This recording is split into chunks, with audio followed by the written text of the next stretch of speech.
hard for my parents to even be around me. I wasn't really welcomed at home. I was in and out, couch surfing, basically homeless, didn't have anywhere to live.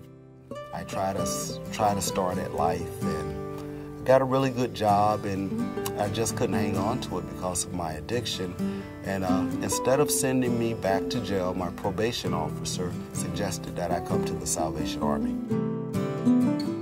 I started getting involved. They had a couple alumni that would come in and just be living testimonies of sobriety, and I'll never forget the feeling that I first started getting. I started getting hope. I've never met people who wanted to invest in a junkie, and I didn't understand it.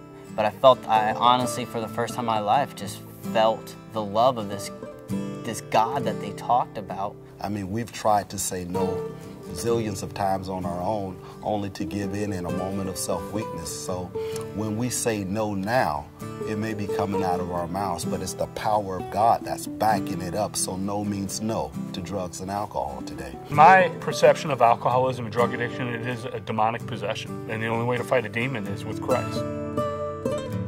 I went through the 6-month program, and my life has never been the same. I graduated drug court. I actually got off probation for the first time. And along the lines, the Salvation Army started inviting me to spiritual camps. I started going to men's camp and ARC camp and to soldier rallies. And they introduced me to the body of believers of the Salvation Army. All the way from the call center to the trucks going out to pick up donations from the people in our community that donate to the Salvation Army, to the donations coming back to the warehouse, being processed and sent out to our stores. All of that is God. And I believe that I came into contact with a living God that saved my life.